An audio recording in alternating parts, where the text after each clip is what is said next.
I met grandmother Parisha about 5 years ago now, and she's been doing a lot of things over in Australia, teaching us a lot about nature, and she's always been talking about her ancient village over in near Columbus, Ohio, and saying what an amazing place it is. And we love our nature over there in Australia. We just love, natural things, and we love the outback, and we love the animals. So I really had to come over and see what it's like over here in her village, and it's just been amazing. Coming over here, it's got to be like one of the most beautiful pieces of land I've ever had the pleasure and opportunity to stay in.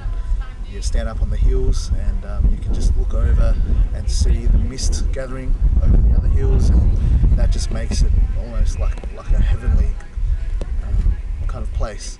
And then you come down into the woods and the trees, you see all the animals, and it's just so peaceful here. The village that the people have built here is just amazing. They've built buildings from each time period, and it just gives the whole place such a sacred quality. And I'll definitely be back because it's just been an amazing experience. Ancient Village was like a last minute situation for my work here in Ohio. And I didn't really want to take on the project, and I started looking into a lot of history of this particular area. And it's part of the southeastern woodlands, people that my origins are in, that actually led me to looking at this. So, what we have in Ancient Village is a history of how man evolved and his dwellings evolved with him.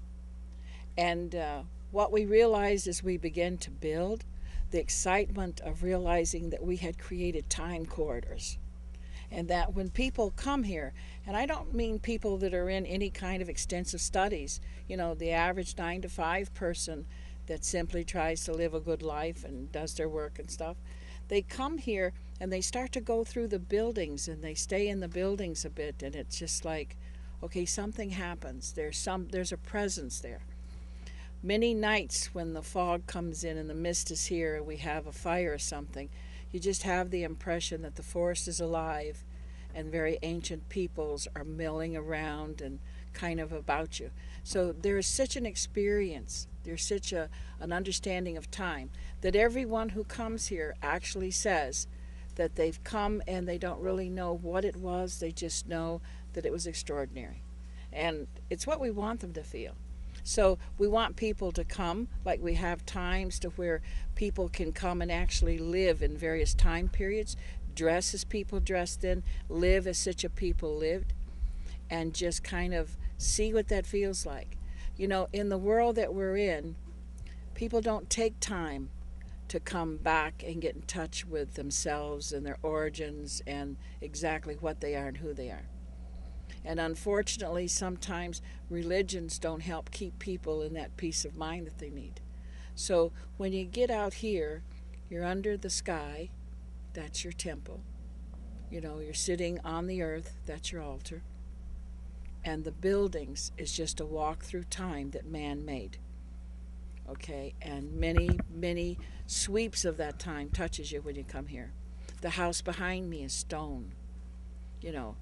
When we read in books and our children read in books what the stone dwelling period was about, they can come get in touch with that. So it has tremendous educational qualities and abilities to have people come. And then there's just fun things to do. And then there's a time to just step outside the present and allow yourself to go to some channel of time that suddenly means a lot to you. So people get answers with that. The historical value of it is tremendous, but the spiritual essence of it goes far, far beyond words. And people just leave in a much better place. So if one had time and wanted to just spend a day or even 2 days or a week staying here, you come away with a different character than what you arrived with. So it's just awesome. Ancient Village is definitely a walk through man's time.